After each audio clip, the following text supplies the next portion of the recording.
Seltzer Time, meatballs!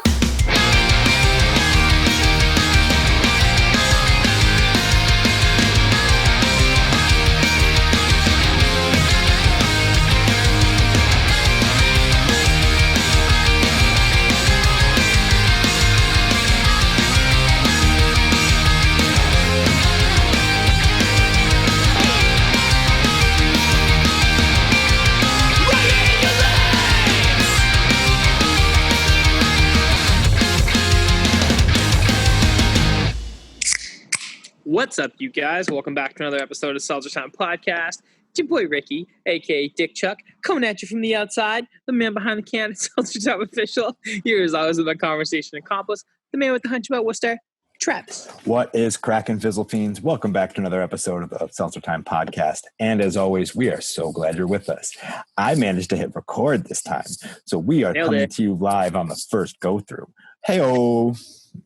I'm back up this week. Yeah. Kind of like my new theme, Ricky Outdoors. But Ricky still, Outdoors. I like it.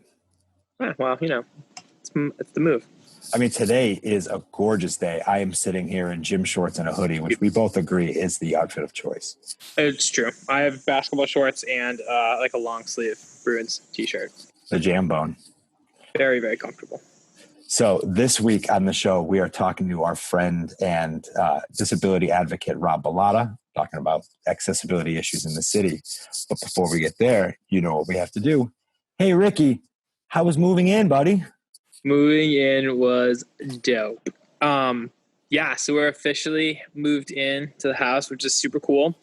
We'll make an official post, I'm sure, at some point. We just haven't had time. Yeah, well, that's not like the lack of time that I've had to do anything over the last, I don't even know how long it's been, like a couple weeks, has just been kind of alarming. But no, yeah, I'm stoked, man. Get ready for some house content. Yeah, the Seltzer Time mansion. I guess we could call it that. You know what I mean? Like, we might be in our 30s, but we could be those cool teenage YouTubers that all get the same house. Yeah, we're it's like a TikTok house. But oh, God, a TikTok house. No, yeah, Seltzer Shack. There it is. There it is. Been doing that. So like, you know, being an adult is kind of new to me. That's fun. Other than that, I've just been watching the Bruins in the playoffs, which has been great. Sorry, with me being outside, there's also like the guy down the street's using a chainsaw, and it's trash day. So this episode is full of sounds of my neighborhood. I have the window open and I wear headphones to prevent the birds from. There has been one vocal bird that is either pissed off or excited about something right out this window, and he's letting the whole neighborhood know. I would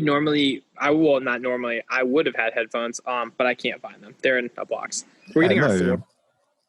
So like in a couple weeks. So instead of like moving fully in, the house is we're like in mid move-in mode for a while. So I don't know where anything is. That's so frustrating living out of boxes. I hate that. It could be way where like we have like clothes and stuff kind of put away in like one of the closets, and like it's very livable. It's just trying to find like those random things like headphones. They're in somewhere in the garage in a box. I just haven't again had time to go through.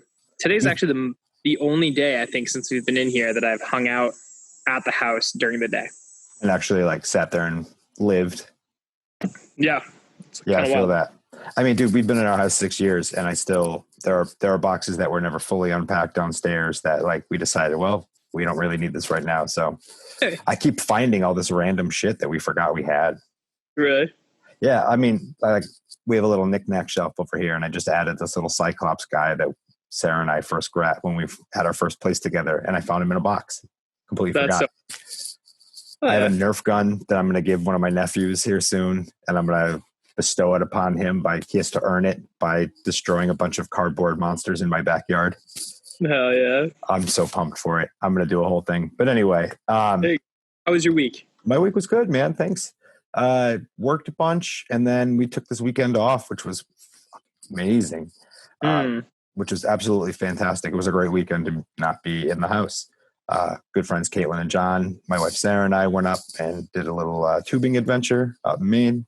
Everybody was tested, so we were clean, so we were able to travel, following the protocols. There you go. Well, we have to, you know what I mean? Because if we're expecting everybody else to, we would like to do the same, and we just want to make sure people are safe. Makes But sense. at the same time, I'm glad we did it because we found this beautiful spot up in Maine. And it's ran by this lovely couple, Mike and Vincent, and they're like the cutest little couple. They took over this spot that had been closed for like 15 years, 3 years ago, completely like rehabbed it, rebuilt the thing. And now we can drive 15 minutes up the road, launch, and then float back down to the campsite. And That's awesome. it was perfect. It was absolutely perfect. That's great. A little cold. Yeah.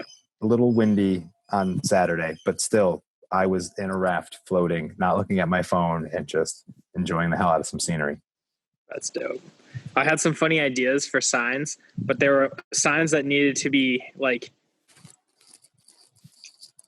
we're not going to do them because we've passed the time where they were like going to be funny to me. Oh no.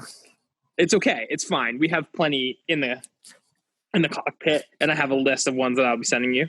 But but it was kind of funny, like having these ideas where I was like, oh my God, I have this idea for a sign. And I'd go to text you and like I sent you something, but then the like Ben Affleck thing. Oh, is that who that was? I didn't recognize him. Yeah, so Ben Affleck, I still don't even actually know if it's real or not, but either way, I think it's funny. Ben Affleck there's a photo of him going around the internet of him with like a Bridge 9 Records t-shirt on, which makes sense. Like he's from here, but like it doesn't make sense at all because it's Ben Affleck and it's 2020. So why the fuck does he have a Bridge 9 shirt on? But I thought it would be really funny if you photoshopped him wearing a Seltzer Time t-shirt, which like that's only funny that day because it was like kind of viral at that moment. But yeah, I had a funny sign idea that would have been very funny, but like it was nice to like go to text you and then realize like he doesn't have his computer with him, and also like don't bother him with this stupid sign. You're sweet. Just like Ricky, it's okay. Like it was I was jealous of the fact that there was kind of no way you could even do the sign from where you were, which was a beautiful thing. Partly intentional. I kind of did that. Well, just because I know myself and like. Yeah. Saturday night would have been a perfect opportunity because everybody else zonked out, but for whatever reason, I was still up. Like the river didn't drain me as much as I thought it would, or I drank enough caffeine to offset it. So I was up, but instead I did some reading on my phone and I did some personal stuff instead of hopping on the damn computer. There you go. That's smart. That's good. I like camping. I forget how much I like camping, but I love camping, and we invested in a Dutch oven, like a cast iron Dutch oven this time. I remember you saying you were going to do that. Dude, I made like this chicken cacciatore in the fire, in this Dutch oven. It was so goddamn good, but it was top-notch culinary cuisine made using fire and just a big iron pot. That's sick. And there were some seasoned campers. Like there was this group of older people that they're what they call themselves seasonal renters. So they're there all season long. Like there's one couple that they snowbird in Florida, and then when they come back up, they live at this campsite in their camper. What?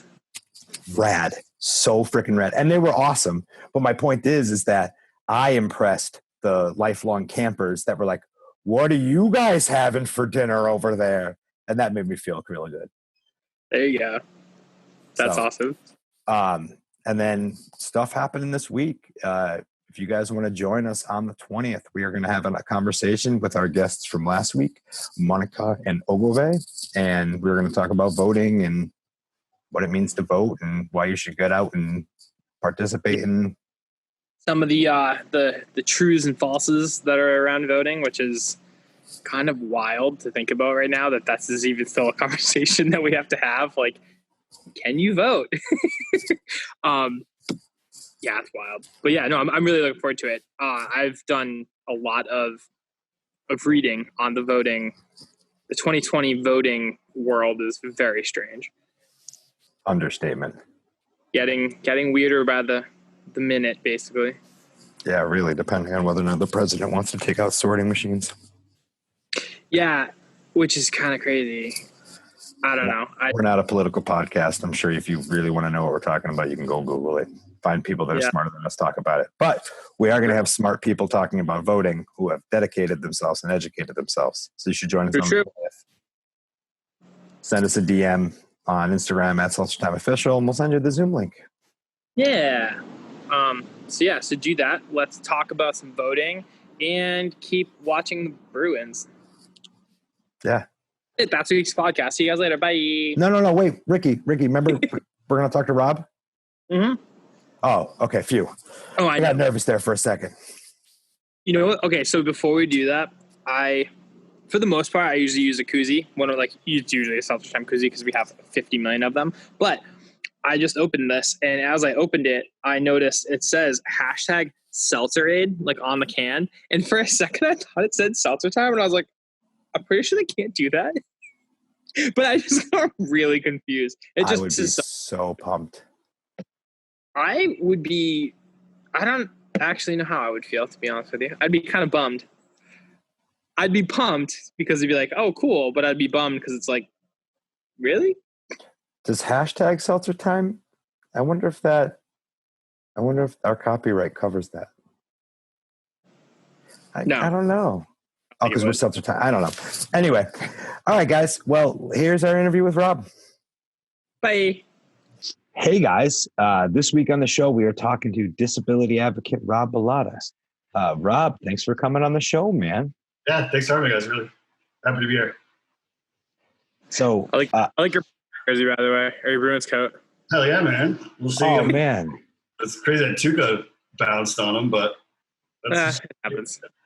If Ryan isn't in the game, send him home. Yeah. We'll be fine. I'm excited. I think they'll do well. Hopefully. They were on a mission last year, and that was brutal, but yeah, a little bit. Hell yeah. I'm the only guy not representing. Come on. I know. What was I doing?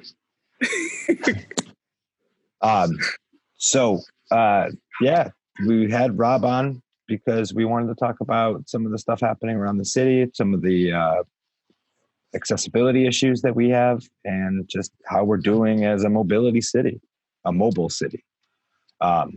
Little history. Rob and my wife have been friends for well over 20 years, I'm assuming. Since we were like 4. We've been in preschool. Yeah. Our families have been friends for a long time, yeah. Yeah. So Rob and I are now good friends. I'm a little sad that I wasn't around during the epic water gun fights that happened in the back of your house. Oh, the 4th of July, yeah. That was when we were all younger and the cousins were over, yeah. And there are still tales of how Sarah used a Coke can instead of a water bottle one year, and how your dad Bill is going to plot something against her at some point in life, and we just never know when it's coming. Yeah, no, we used to set up like booby traps. Like we'd work all summer on setting up weird booby traps set up to the hose. And yeah, that's my dad's like Christmas. So 4th of July this year was wild. It's because all the fireworks around town. It was, yeah, crazy. I had never seen anything like it. We went to Nick's one night in late June, and it was like 7 p.m. and just the whole block this is going off with fireworks. But it's weird how it all stopped afterwards. I thought people were going to keep it going, but yeah, no, it was quite the weird like firework buildup. It was like 2 straight months every single night, all night long. There were fireworks. 4th of July happened, everybody went crazy, and then they just used them all up. It's either that or the cops started cracking down harder. I don't know. They can like crack down so hard. It was literally every single neighborhood, which is wild. Yeah, I don't know. Like I got a little more space behind the house here, but I can understand like being, if your neighbor's lighting them off right in their backyard, that's going to be annoying. Yes. I was at a friend's house one night, like just before 4th of July, and they lived in like it was like a neighborhood that was like had way closer houses. The people next door to them, I mean, where we were sitting on their porch, we were separated by like maybe like 8 feet of grass and then fence and then their house, and they were letting them off for like hours. It was loud as it was ridiculous. That's scary. I'm surprised because I got a couple of buddies on the fire department, and they said there was not that many house fires, but you're almost surprised, like in the more tighter neighborhoods. That's always a concern too. Yeah. Not to be Yeah, I don't know why I brought that up. We can cut that out. No, you're fine. Went down like Debbie Downer path. You're chill. No, that's fine. I mean, I am glad that there was less house fires this year, or not as many as could have been. I just totally pulled like a Sheila moment where my mom like always brings up something like, wah, wah. She was a sweetheart. No, I know, but I think that happened recently. Someone we were talking, she's like, oh, blah, blah, blah. And then, oh yeah, that person died. We're like, okay, great. Hey. Thanks, Mom. Well, my grandmother's favorite game is to play is Guess Who Died. Yeah. Marty is my dad's name. Marty, you'll never guess who died. It always happens, yeah. Wow, Hey. that's a tangent. When you get into your 90s, like you have games. That's what you do. Anyway, now I'm playing Debbie Downer. So, Rob, I mean, just to kind of take our listeners through a little bit about your background and how, you came to be such an expert on this stuff. You want to take us through kind of your story, I guess? Yeah, so I grew up in Worcester. I've Becker's muscular dystrophy, so I wasn't always using a wheelchair. So like when I knew Sarah when I was growing up, I never really used a wheelchair when I was a kid. You wouldn't really even know that I had any disability. So started using a wheelchair around, I don't know what year it was, like maybe 2012, 2013. So before that, I was working with Center for Living and Working, which is an independent living center in Worcester. So independent living centers are kind of like, basically what they sound like, independent living centers for people with disabilities. They're the state, there's like, I think Massachusetts has about 10, but every state has them for different regions. So I started working with someone there to help me get employment, and my counselor, my caseworker, Steve Stolberg, was like, hey man, you should come work here. So I applied for a job there and I got in there, and that's where I kind of started. I was like a caseworker helping other people with disabilities navigate like Social Security, job training, helping them connect with different services. So that's where I started to get into disability advocacy. And then once again, my buddy Steve was like, hey, go on the Disability Commission, you should join. And that was 2015. So I've been on it for about 5 years now. And it's been a lot of fun.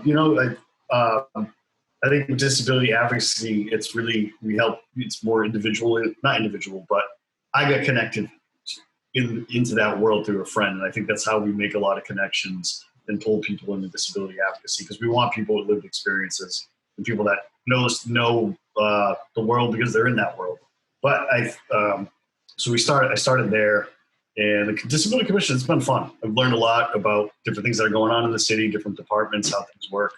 And just be able to be a voice and make recommendations to, the city manager, the commission. It's been definitely a learning experience and a lot of fun. I think we've made some positive strides. Like the Parks Department's done a really good job of making the parks more accessible. Okay. There's a Coast Pond. I think it's the one over on Mill Street is like one of the first like university accessible parks, which is awesome. Cool. Yeah. Rob Antonelli and the Parks Department, I think they've done a really good job. Like Elm Park, got a bunch of, they repaved all the walkways. There's benches now and tables that have seats for individuals that use wheelchairs. There's, things are improving. All the sidewalks, I think that's always a nightmare in certain areas. It still is. I think luckily a lot of them, busy areas like Main Street and Canal District, they tapped in to get some federal funding to get that done.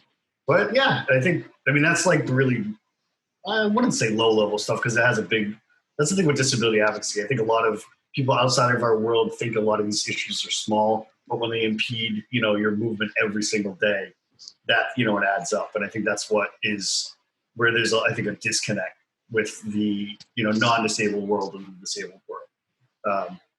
And that's a bit of a struggle, but that's why, I'm always eager to just talk about it more and just spread the word about it and help people kind of, come to that realization that it can affect anyone and that these things are big issues, even though they might seem just physical access issues. So we take for granted, be a janky sidewalk. Like, yeah, we're walking on a janky sidewalk and it's not the most pleasant thing to walk on, but I don't always consider the fact that there might be somebody just with, a walker or some other type of assistive, walking mechanism. I don't know the proper term to talk about this stuff. But even a wheelchair, you know what I mean? Like, I don't always consider that. And I can't imagine what that must be like Like I could think of, so other things I've taken for granted. I could think of a time when you and I went out to dinner with Sarah and we were trying to leave the restaurant and some inconsiderate person parked their vehicle right in front of the ramp on the sidewalk. Yeah. And it's, you had no other way to get down. And it's something I never would have thought of until I'm now in need of it. Yeah. It's annoying too when people just aren't considered that. I mean, that happens in all types of situations. But yeah, the basic physical access is right, and I think Worcester's done a much better job. I mean, there are still some sidewalks in the city that are rough, some crosswalks that need better signaling, things like that, and that's just for public safety. With all the new stuff that's happening in the city, we want to make sure that everyone's safe and everyone's able to get around the city, safe and securely. And I think that's when it comes to transportation too, a big thing that we've been working on, not just the Disability Commission, but there's other Rights and Equality and Dignity for the Disabled is a grassroots group in Worcester who are made up of a lot of the same advocates. So the Worcester advocacy world, I think, is a small group, and I'm hoping that we can grow that because we do need more allies and we do need more help with, or just recruiting people to be part of what we're doing. But there's the work that we've done is. We're getting there. In terms of so you were saying that some of the more busier areas of the city are definitely better than they used to be. Yeah. What can be done for the non-busier areas? I mean, it's just a matter of having the sidewalk issues addressed, and that's really up to the neighborhoods too. Sometimes it's the city. I know the city council kind of does it a bit of an old school way. You have to get a petition through the city council, where I know in other cities it's just the city, not the city manager, but DPW would just kind of go directly and handle it that way. So I think some of the processes in Worcester are make things move a little slower, but I don't know, every city's different. But yeah, it's just more people need to be aware in their individual neighborhoods, and just I think more civic engagement from everyone is better for everything. But physical access, I think, tends to get overlooked, especially around here in the wintertime. It's certain areas, it's a nightmare. And that's what I'm hoping maybe as more of these, the Canal District and Shrewsbury Street, I don't know, I'm hopeful that it will get better, but they've been these popular areas for over 10 years now. And there's still issues in the wintertime with snow removal and, 3 days after a storm. The corner, I'll always say the corner, between the banner, where the banner is on Green Street and Pond Street, it's always a mess. I'm like, guys, I want to go to the banner and get food, and it's always such a nightmare. So it's frustrating when, there are, I think, some business owners that, or just businesses that just aren't aware. I think it's not really anything that's done intentionally. It's lack of awareness, and that's always been a problem, and that's why. We're always trying to pull people in and educate, the greater public about it. Because, not everyone thinks about it until it's an issue for them or a family member. And Judy Heumann is a longtime disability advocate, and she was recently on the Daily Show and talking. And, she said, want to stop using the term able-bodied, because she goes, more than likely everyone, in their lifetime is going to face some type of disability. So, and not really for me, I think that really shifts the conversation to including everyone. So people who aren't in our, on our side of this yet understand, hey, you could be in this situation too, or other, it affects everyone. So I think that's a really good way to frame it. And hopefully that kind of wakes people up a little bit to get them to understand that these issues are important. The Canal District, before, I started using a wheelchair, and, love the Canal District, and I still do. But you see these issues, and it makes it hard for you to frequent these, the restaurants, the bars, and everything like that. The Crompton building is an awesome building, but there's no automatic door button.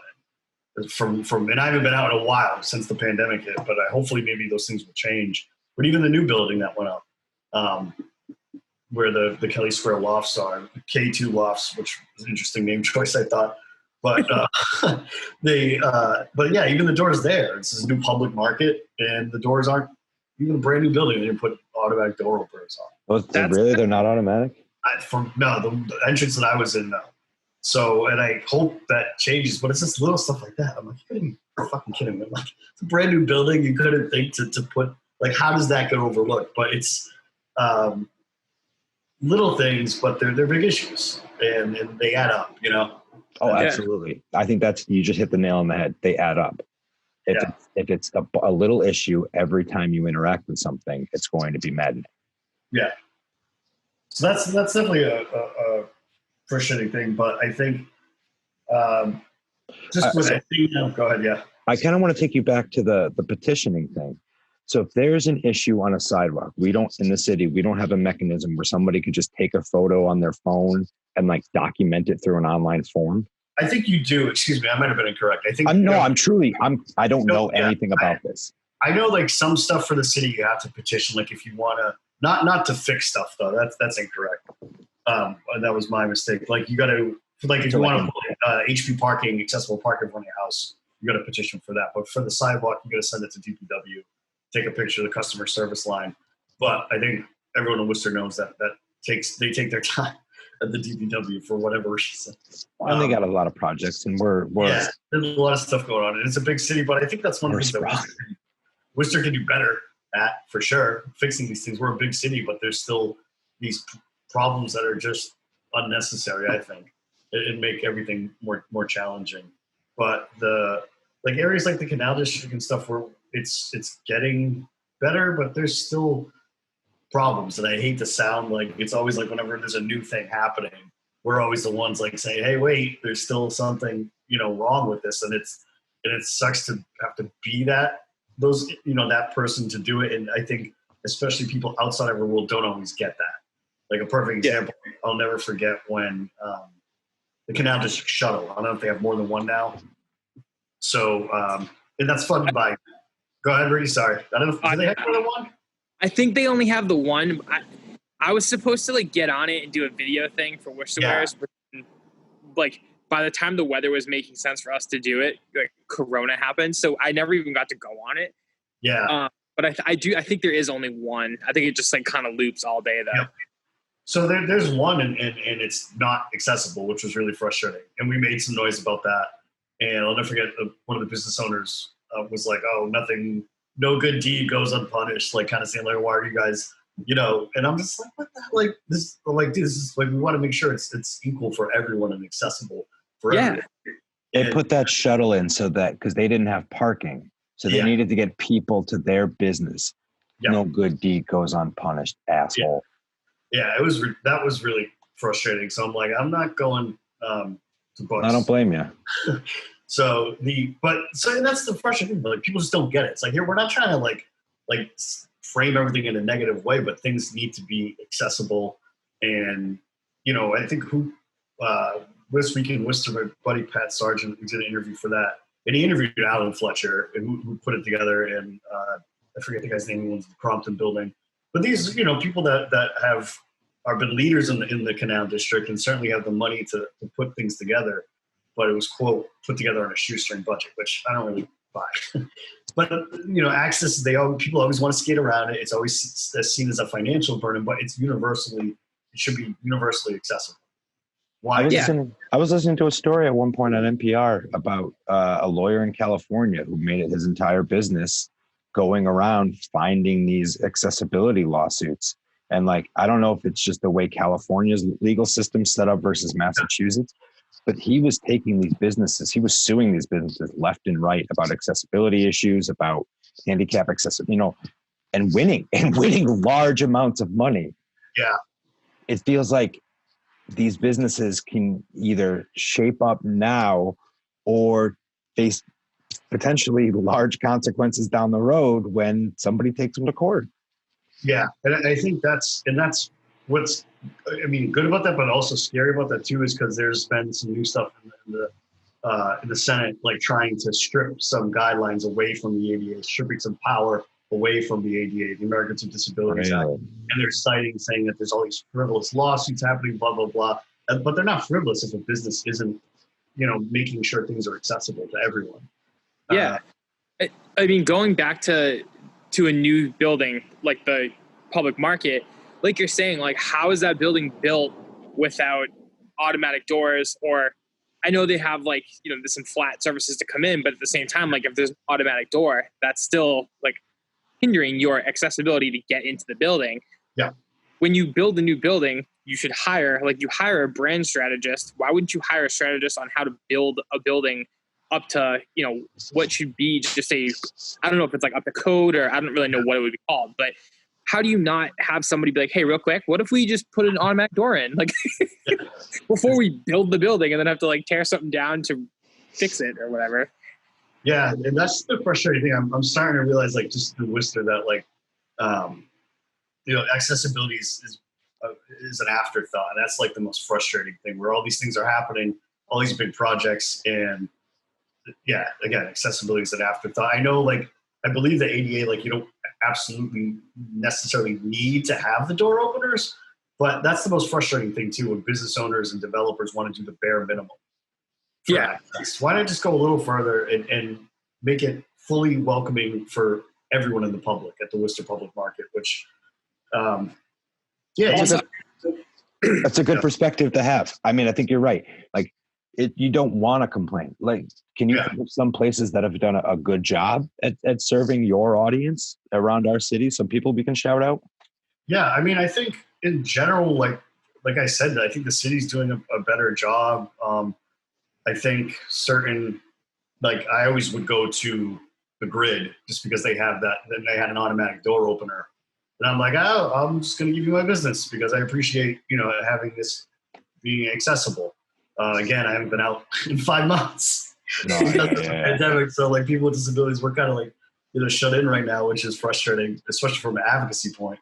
But we can touch on that later. But yeah, I mean, I think there's a lot of businesses that are at least willing to help you out when you're there. And especially in the Canal District, there's Shrewsbury Street, some of the restaurants. But it's hard to in Worcester. It's just the nature of these buildings too. A lot of these businesses don't own the building, and they can say, well, I don't know if I can do this. I don't know if we'll be able to make actual physical changes to a building, especially if they don't own it.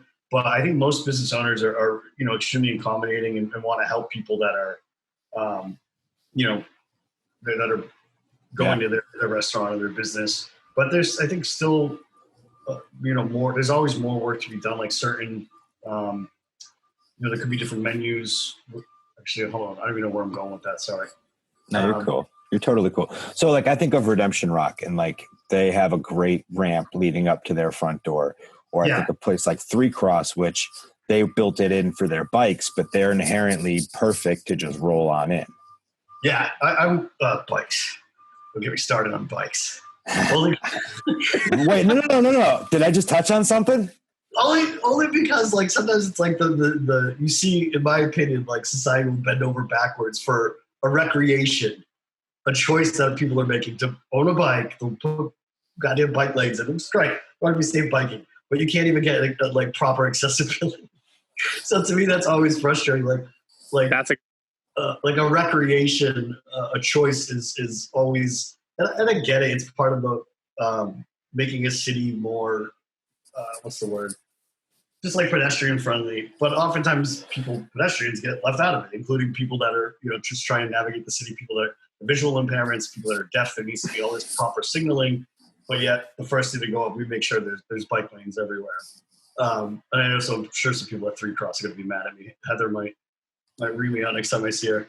No, but I think that's a wonderful point, because in a perfect society, both have taken care of, or we've already taken care of the major accessibility issues. Then we can start considering stuff like bike lanes. Yep. Some would argue that the bikes are also lowering emissions.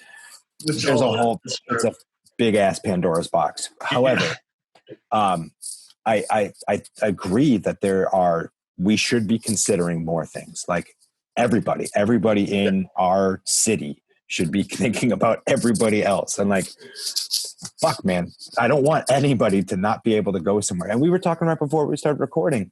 Yeah, you can't come visit my house because of the way the way our house is built. We're up on a hill.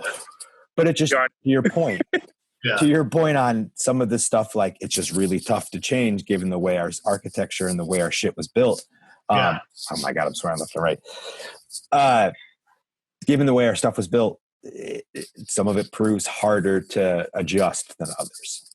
Yeah, and it's, I think too, it's just people's, their general views about disability in general views. We're not viewed as a community.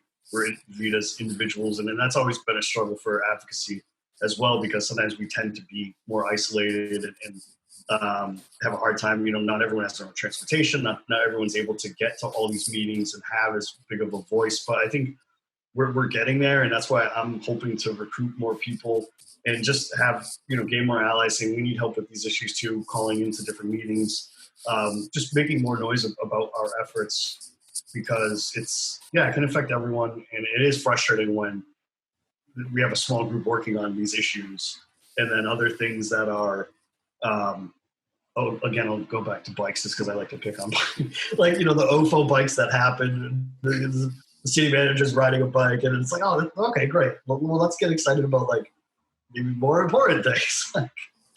But the OFO bikes, that was always hilarious too. That was just a funny. I remember seeing one in Webster one day.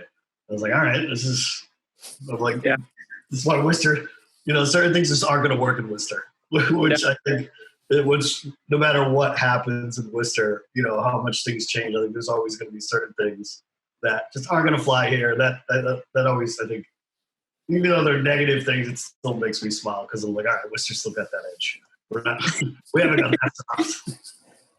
But yeah, I mean, things are changing. We just want to make sure that we're included. With the baseball park going up, the architects, they've done a pretty good job, I guess, with having some meetings with us about it, and we want to make sure that it's accessible. But again, like the Woo rides, not Ride the Woo, it's called Ride the Woo. But those trolleys, only 2 of them are accessible as of right now. So I had an email exchange with Aaron over at Ride the Woo, and I'm thankful that 2 of them are accessible, but it's not 100%. And I think a lot of people like myself are just tired of being appreciative for not having full accessibility. Yeah, that's a very fair point. Yeah, and I want Ride the Woo to do well. I think it's a really cool idea, but I really hope that they understand that they should make everything 100% accessible. And I don't know, all we can do is advocate and hope that they do that. But it is frustrating when the business owners and these big projects in the city sometimes they don't have that sense of urgency about it as we do. Right. And it's frustrating because it's almost as if your dollar isn't worth the same as somebody else's dollar, which is absolutely insane. Where an astute or somebody that's like has some thoughts in their head realizes that by creating a good experience for all types of customers, they're going to be able to thrive far better than fucking having any type of issue. Yeah. And accessibility, if it's universal, could be good for everyone. It could be good for bikes. It could be good for parents with strollers. I mean, it's just physical access. It's not like a bad thing. So that's one day you got a stub toe or something, like, and you just maybe you have too much stuff in your hands and you need the automatic door. Like we all can be impeded by something. Exactly. Yeah. Maybe it's like super unsafe to touch door handles like it is right now, and having an automatic door opener would be massive, especially right now. I think for people who could normally use a door, like, what I mean? Like, I wonder if I would hope that would be happening, because that would be like, all right, kind of low key solve our issue. Yeah. Well, maybe that's the deal. Maybe you have to like the mask issue. You have to wrap up your issues and frame it as a way to help everybody, and then just fool them into helping you. Exactly. Sometimes the world doesn't work, but like universal accessibility, I think, is becoming a bigger idea when it comes to designing apartments and places like that. Sure. But it is hard in our area of the country where everything is old, and we have housing is a big issue too. There's a lack of accessible, affordable housing in the city, which is a lot of the loft projects I think have been good. They will have income-based housing, and they have a small amount of accessible apartments. But it's not. Yeah, I worry too about with rents going up everywhere, that people with disabilities aren't going to be able to be in the city as much, and are going to be pushed out to where they're not as close to the resources, right? Not as close to the hospital, not as close to all these other things, and that's happening to everyone, right? I mean, gentrification. Holy shit. Yeah, but I gotta admit something terrible. I didn't consider that audience in the gentrification issue, but you're absolutely right. And a city makes far more sense for a lot of people with accessibility, just given that a lot of the stuff is already there, a lot of the infrastructure. Mhm. But to not serve that audience in this type of setting, then pushing them out to price. Yeah. But And I don't want to live in that kind of world.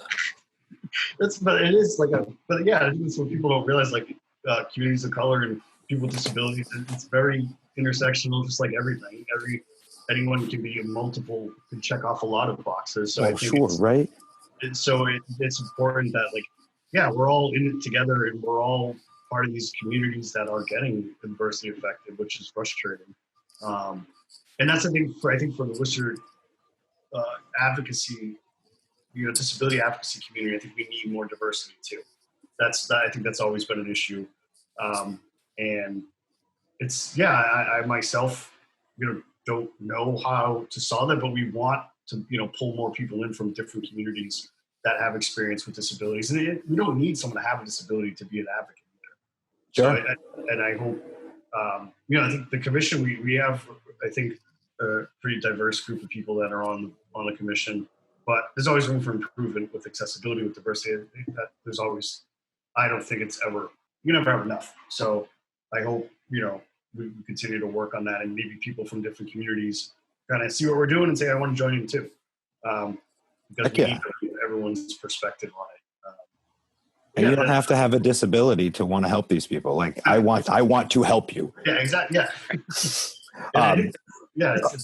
I mean, so like, and we've kind of touched on it a little bit, but we're kind of focusing a lot right now on kind of mobile accessibility. But there are people with visual impairments. There are people with audible impairments, where they're also part of the conversation and part of that diversity. Even with something like web design, I want to make sure that the websites I design are accessible by a reader, because there are people that need to use these websites, get this information, that can't see the website, but the computer system they use can read it back to them. Yes, and so I dated a girl for about 5 years whose mother had macular degeneration. So she was completely by RP, right? Is that anyway? So she was blind the entire time I knew her, but Joanna was a fascinating and just is an astounding person. She cooked Thanksgiving dinner for us every year. Like, she cooked dinner every single night. She was not disabled. She was just a little, I don't know. Yeah. I mean, like, she kicked ass. She still kicks ass. I send her an email every now and again. Because one, I could send her email, which is rad as hell. But two, I like her phone now too. Yeah. Hell yeah. Apple is great for accessibility. But yeah, go ahead. No, it's just bringing all people into the conversation and making sure that we're thinking about all people is really my point. Yeah, and I think that's sometimes, even within the disability community, I think there's different, I don't always think of individuals with visual impairments, or when I was coming into disability advocacy, I was not well versed at all with what issues that the deaf and hard of hearing community is facing as well. So luckily, like, Center for Living and Working has a great deaf and hard of hearing independent living service department, and they're really strong advocates as well. But yeah, there's always I think the advocacy, everyone has different views on how we should approach advocating for certain issues, and that's, I think, something that I realize we got to really have everyone in on this. Individuals with cognitive disabilities, individuals with visual impairments, anyone really, and especially with mental health now. I think historically in disability rights, mental health has gotten left out of the picture. And I was just talking with a friend of mine who was part of Worcester Pride, and I don't know, I heard Worcester Pride's kind of inactive right now, but she was saying that, the trans community was left out of the conversation for a long time, even within, gay advocacy, right? LGBTQI, all that stuff. So within our own advocacy circles, there are certain groups that have been left out. And that's, I think, what we're seeing now is like a wake-up call. Like, we have to have everyone in on this, and we can't exclude certain groups. So, not that it's being done purposely, but no. But again, it takes one, people being vocal and making sure to remind us that all voices are being covered. It's two, being mindful enough to think about everybody, And then to be courageous enough to admit that when you've forgotten somebody, to admit you've forgotten them, and then get them in and fix the problem, move forward. It's frustrating when people are like, oh, we got to deal with this now. It's like, no, we're dealing with people wanting equality. You get to deal with this. You get to make a life better. And that was one of the things that I was actually kind of curious to get your perspective on, is that I don't know if you even really consider this, but like the hard work you're doing and the efforts of just you and your group have such an impact to people that potentially don't have a voice, that couldn't be into the position. Like, that must feel good every time you're able to fix one problem, to know that you are helping an entire group of people get a better life. You're just improving the quality of life.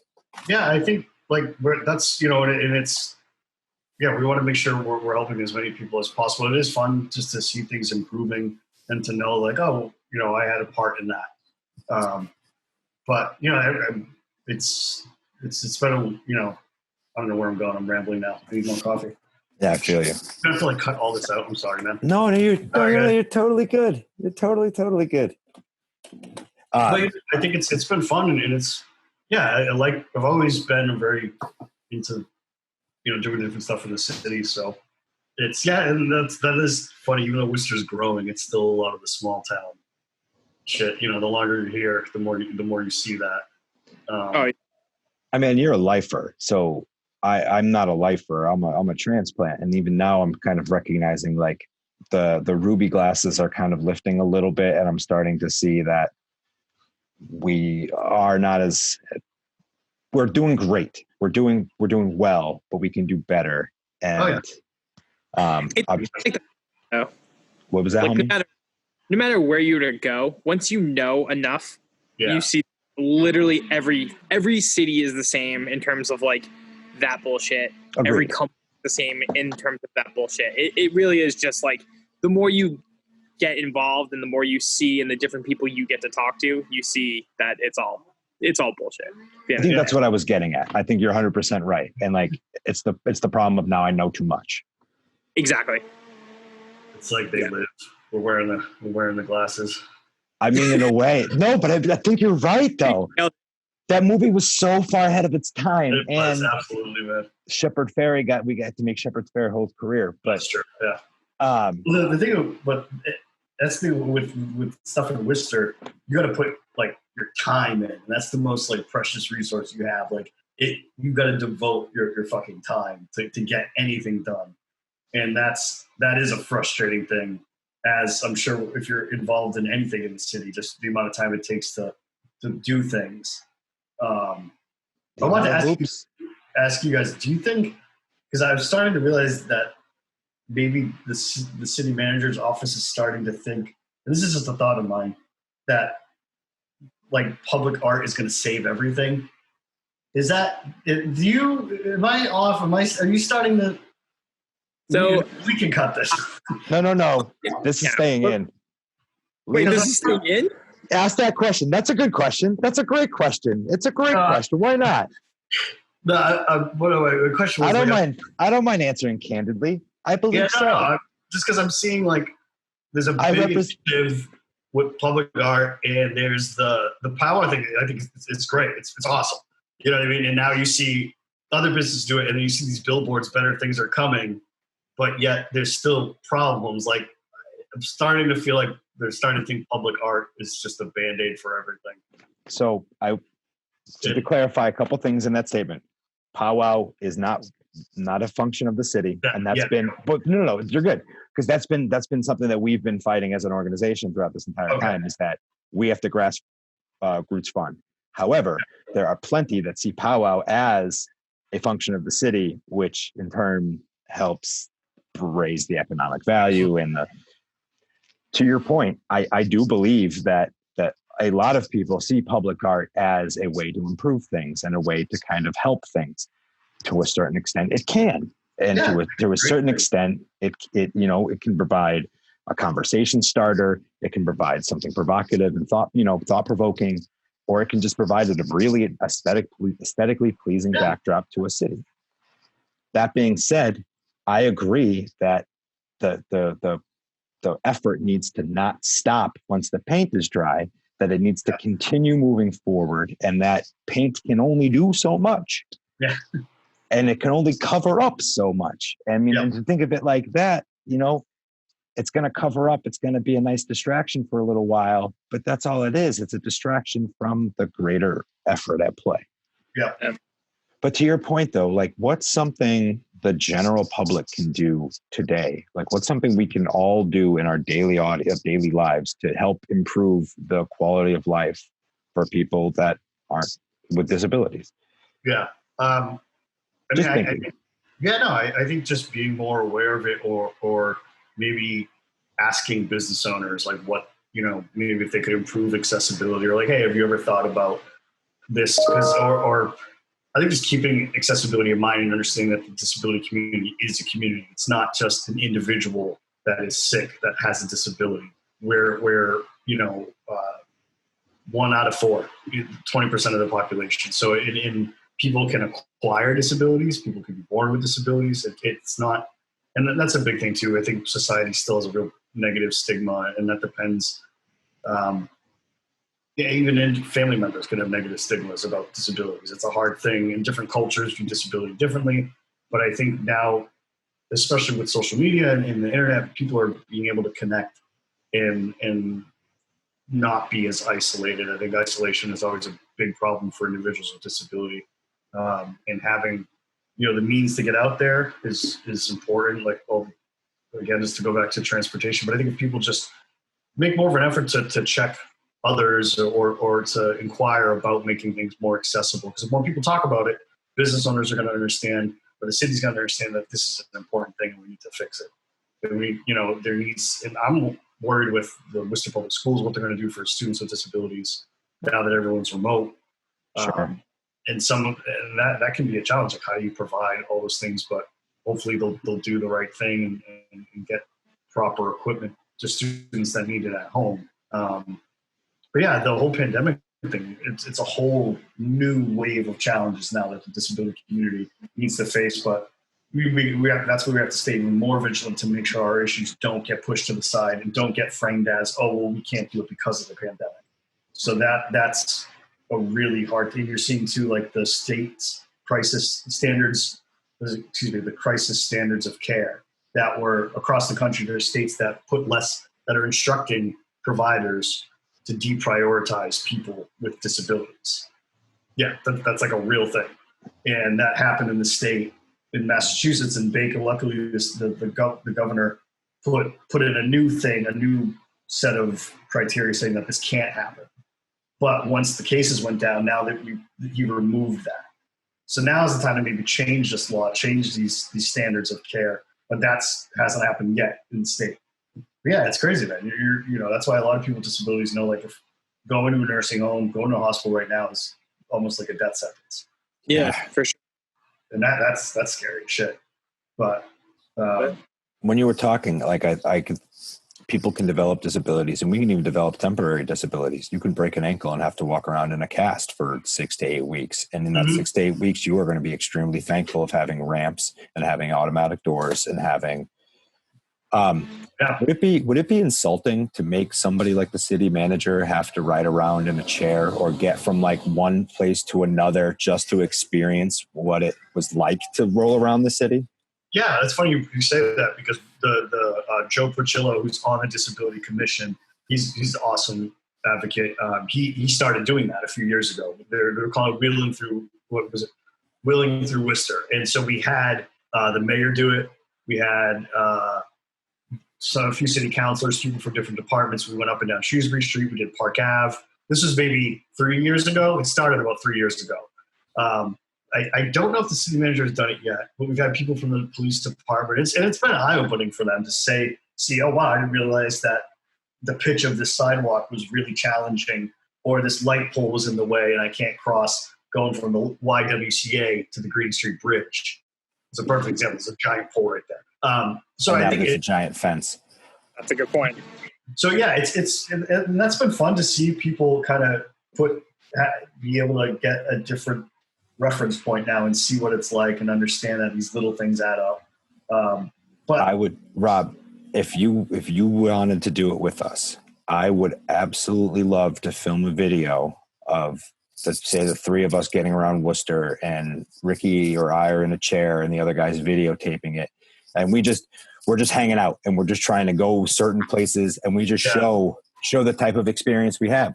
I want to show the positive. I want to show the negative. But I think it would be, one, our audience might be interested in seeing this content. But two, I think it'd be the kind of thing that, like, it's always been, until you see it in action, you're never going to realize what it means. And it could be a way that we can show people that may not understand, some real life experiences. And there is some like varied views on that. Some people kind of frown on or think it could be a little insulting, but I think it just helps people get a perspective. I don't myself feel it is, but everyone feels differently about it. But I think one good thing, it spreads awareness about the issue. Sure. But like I said before, sometimes recognizing the issue and actually acting are different things. And that's where I think the city, can do better with improving things, and businesses can do better. And it's just, we got to change the way it's viewed. I never want to insult anybody, and that's why I started with it. Yeah. I never want it to be like, I'm going to feel your experience for a couple hours. My college got in trouble with a greater population because it tried to do a one-night experiment showing people what it felt like to be homeless, and they were supposed to live in a box, except we all made these giant cardboard forts, which were bitching, but had nothing to do with homelessness. Yeah. So in that same vein, I don't want this to be misconstrued as like something else.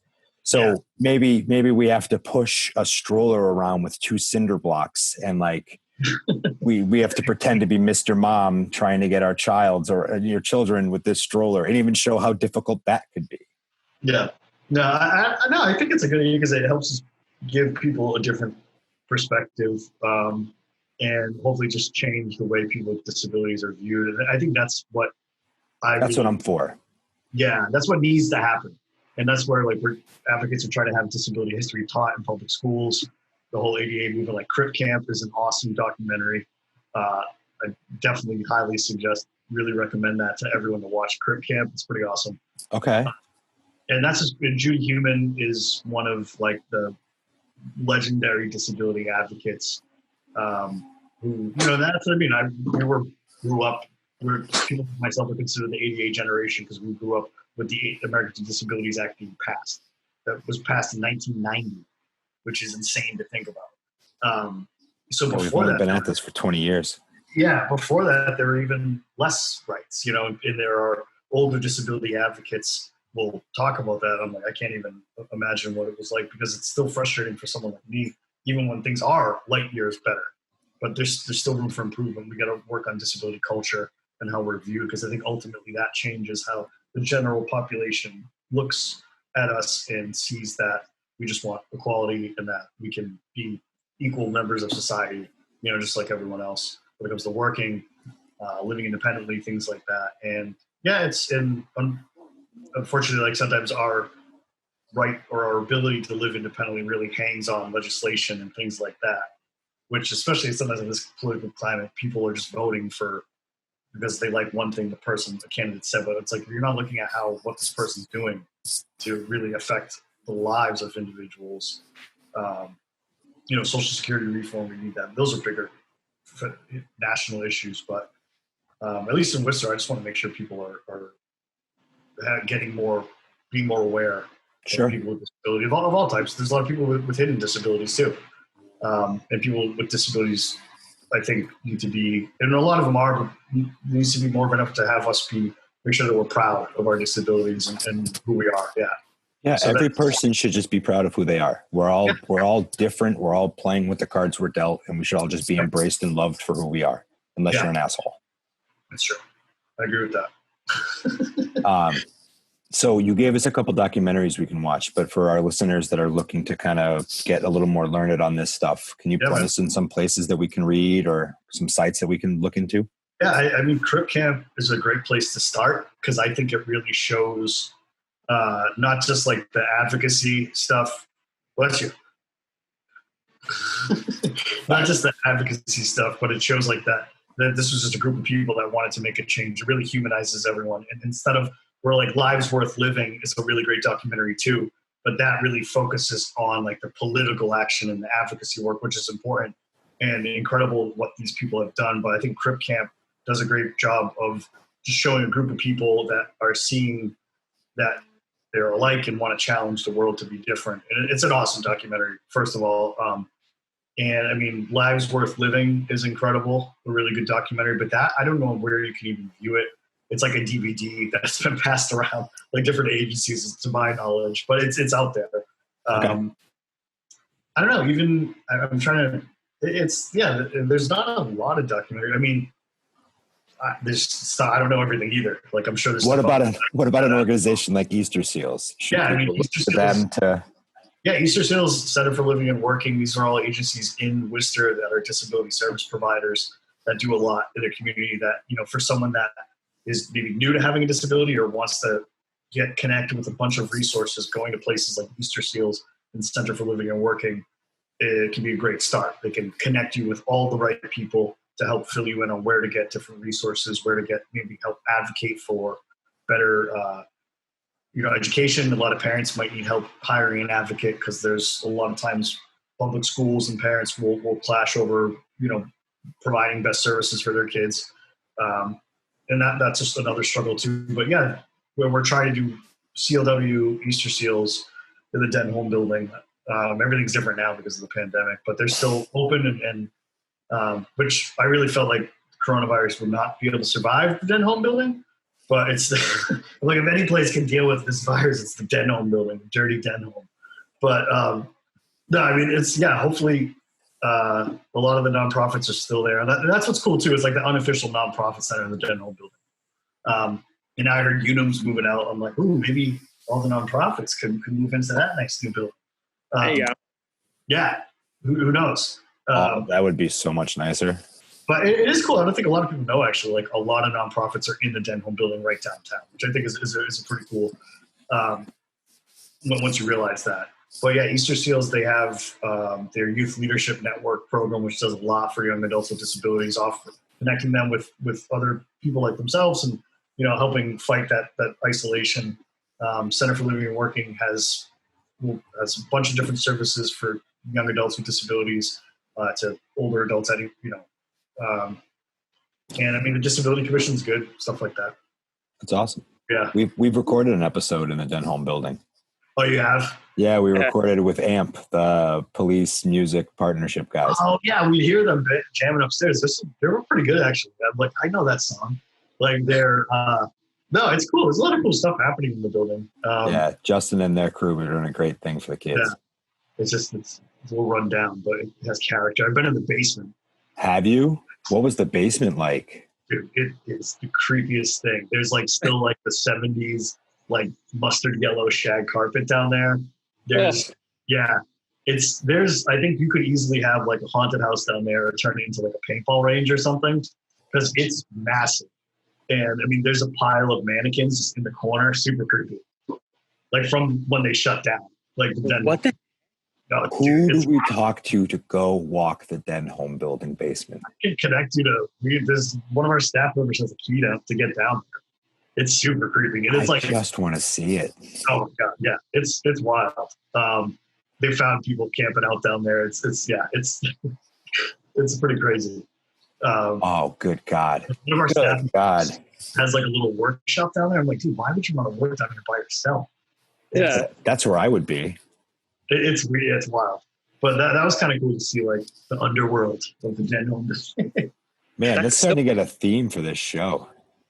That could be a good Halloween episode. Just exploring the Denholm building. We just keep learning about these underground spaces in the city. Wasn't there a tunnel over by Coney Island too? Not Coney Island, but the train tracks up there, where junction lofts are. If you up the little hill, going up to Jackson Street, I heard there's a little tunnel underneath there somewhere. I know there's tunnels downtown by under Dead Horse and really? the there's a whole tunnel system down there. That's pretty cool. That would be an interesting episode. There's a dude that wrote a book about the catacombs of Worcester. We should probably have him on. That'd be cool. The skulls of That might be our Halloween episode this year. That would be pretty fun. Boom. Rob, as always, my dude, it has been so delightful to talk to you. Really happy to be on with you guys. Seriously. No, it's a pleasure's all ours. Message, man. For our listeners, where do they find you? Where do they find more information? Where should they go on the internet? Yeah, you look up Center for Living and Work. Look up Easter Seals, Massachusetts. Assistive Technology. That one, the pooches. Yeah, can you hear him? Yeah. What's up? Do you have any dogs or pets? I have 2 cats. Off, grumpy ass. Usually, so if I was inside, the cats would jump up and like walk like right past the screen every single time. That's awesome. Yeah, we've had Larry Butt on screen for a solid 15 seconds, and it's lovely. Yeah. Let's take that from the top. So for our listeners that want to learn more, find you, where do they find you? How do they find you on the internet? Yeah, man. Look up Easter Seals, Massachusetts. We have I work in the assistive technology department, so we have a lot of assistive technology services that can free services open to the public. Check out the Disability Commission if you want to learn to join. Or there's the WRTA has their transportation advisory group meetings. I think the next one is coming up Wednesday at 1. So they have the third, and that's where it's an advisory group for disability, accessible transportation for WRTA. So they're a pretty good advisory group if you want to get involved to help, just promote our different causes. There's a lot of agencies. And we're a small community too, I think, in Worcester. So you connect with one agency, you'll be able to connect with all the other resources as well. That'd be the best spot to reach out. That sounds great. You've given us plenty of homework. Oh, yeah, why not? Yeah, I will. Rob, I'm sure we'll be having dinner soon, but until then, hopefully, yeah. Love to see you. We'll talk to you soon. All right, man. Bye, guys. So again, thank you so much, Rob, for coming on and kind of opening our eyes, and I'm sure most of the people listening's eyes to some of the issues that are, kind of facing the disabled community in Worcester, transportation-wise, accessibility-wise to buildings, especially new buildings that you think would like kind of come with these features already. The fact that they don't is a little surprising. Yeah. I mean, and like I've had the pleasure of having conversations like this with Rob over dinner a couple times now, but every time I learn a little more and I get a little more perspective, and he's absolutely right. If we're going to be thinking about everybody in our community, it needs to be everybody, and it needs to not be a chore to figure out ways to help these people and include them. It should just be part of the conversation. It should just be what we do, because that is the right thing to do, is to help out all people. Sure. Yeah, no, for sure. Hopefully we can help, raise some awareness and get some things moving in the right direction. So Rob and I are talking about some other stuff. We're going to get some stuff in the works, but it seems like that role idea might actually be a thing. Uh-oh. We'll let you guys know as soon as we talk more and figure out the details. Oh, yeah. But until then, hey, Solon, what time is it? Solon. Oh, before we do this, Solon told me that there's a Coney Island Twitter account, which I did see because they follow me and they like comment and like randomly like things. And then Solon texted me the other night. Did I wake up to this text? I don't remember. But Solon texted me. He was like, hey, so apparently there's a Coney Island Twitter account. I was like, wait, that's not like a real thing. I never like looked at it. I just saw it and I was like, oh, okay. Like 2020, everybody has a rogue ass Twitter account now. And then I looked at it and it's actually like pretty funny.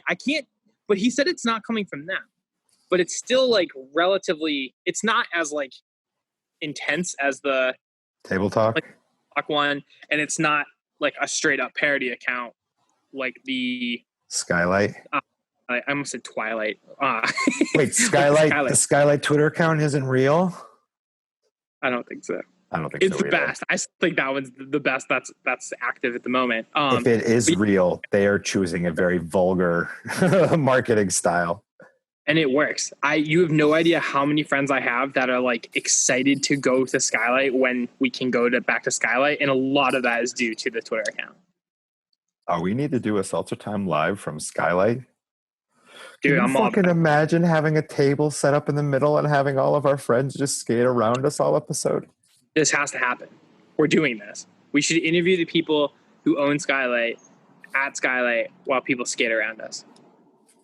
All right. Done. If anybody knows the owners of Skylight, help us out. We do. I know who they are. Somebody I think just bought it, and the people that you went camping with this weekend have a really high connection to them. Oh, really? Yeah, but we probably can't do this till like 2021 though. Well, that's interesting. I didn't know it was like that, but that's super, super freaking cool. Pretty dope. That is dope as hell. On that note, take it away. When you hit them with those stoves, ow! Gotta slap them with those pokes. Oh, yeah! Stokes and pokes. That's what we do. Winging it. It's the Wing It podcast. There's a billboard around town. This isn't my poke, but there's a billboard around town for Wing It or whatever. It's some of the company. I don't even know what the company is, but I hate it because their billboard says plan it, don't wing it. But wing it's on like the second line. So if you read it quick, it looks like it just says planet wing it, and you don't see the no. I don't know. It's dumb. If anybody sees it, you could see what the hell I'm talking about. Okay. Yeah, I know. These problems are real. So I am going to start by poking. Like I told you guys off the top, we took a vacation this weekend to Saco River. And I'm poking that stress that happens right before a long weekend or not even a long weekend, but just a weekend away. Just the idea of packing everything you need for 3 days in a bag and making sure that everything's taken care of. And then we ran into some car issues. I went to go pick up supplies and I drove out like 5 minutes down the road to a little corner store, park the car, go in, grab some stuff, come back out. Sarah's car won't start, just dead. And I'm like, no. Mother. And so like Sarah's car is a vibe. So we have her car that has the kayak rack. So we wanted to take the kayaks this weekend. Sarah and I have been talking about kayaking down a river for the longest time, but trying to figure out the logistics of how to get the kayaks back and forth is just a pain in the dick. So we were pumped to have the Saco River opportunity. But of course, her freaking car dies. I call AAA, and as I'm on the phone with AAA, I think to myself, shits and giggles, I'm going to try starting this thing one last time, and it starts off. And that poor woman I was talking to, I'm very sorry, but I'm like, lady, I'm so sorry, but this shit just started. I'm gonna try to get home. Bye. And I just hung up on her and just drove on. I hope she understands. Oh. It ended up being a battery terminal issue. Our dudes over at DT Automotive in Auburn, they help us out, and they hooked it up. They fixed it for us, but they just fixed it a little too late for us to use it that weekend. So we drove up in the Battle Camry. Had an amazing weekend. And that's the thing. So Caitlin, the person we keep bringing up, gave me some beautiful perspective, because without the stress, like if you don't have any stress and you start the vacation too high, you got nowhere to go. You're already in a good mood. But if you start low, the sky's the limit. So using that perspective, we had an amazing weekend. Car's fine. It's fixed. It was a battery terminal issue, and life goes on. There you go. I am stoked about random acts of kindness and getting random gifts. I've been trying to be super subtle with flashing this thing on my wrist all episode, but this was a friendship bracelet. Both Sarah and I received one from our good friend Anna McInnes, who had a birthday recently. Happy birthday, today. Anna. Oh, it's today, the day we're recording. Happy birthday, Anna. Happy birthday, Anna, and happy birthday, Mike D. We got to see you last night. Lovely man. Oh my God, I miss him. I miss spending time with him as much as I used to. Anyway, Anna last week, like I'm hanging out in the house. I think it was like Thursday, Wednesday. And I look out at my mailbox and there's just something on the front of my mailbox. And I figured it was some like telemarketer or whatever, kind of knocking on the door, leaving me some junk. I'm like, what is this? I walk down. It is a gift bag, a Let It Snow gift bag, which made me laugh. With a handwritten note, 2 of these friendship bracelets, one for each of us, and then bags of the best popcorn around, Minuteman kettle corn. You will notice that I only have 1 bag left because the kettle corn was devoured fireside this past weekend. There you go. We had a bunch of other snacks, so this one managed to last, but it's not going to last much longer. Oh yeah, Anna's the best. She back when we were at our apartment, like middle of quarantine, she sent. I don't actually know when the middle is. Technically we're still in it, but like earlier in quarantine, she sent a an envelope to Naomi and I, and it had a handwritten note and 2 friendship bracelets. And I think it's in our garage right now. In like we put them in a drawer so Larry wouldn't eat them. And it's in the bag that like all the stuff in that drawer was in. But yeah, she's the greatest person ever. I got to see her actually. She picked up her Worcester gear the other day. We're gonna set up an outdoor skate session. Neat, super neat. Yeah. Blade gang, baby. So that's what I got for Stokes and Pokes. What do you got to share? Cool. All right. So my poke is I was flipping through the baseball game the other night, and during the Red Sox game, I think it was it Saturday night? It's either Friday or Saturday, I don't remember. But they had there's obviously no fans anywhere. Some places are doing the cardboard cutout fans like in the stands, and like that's pretty funny.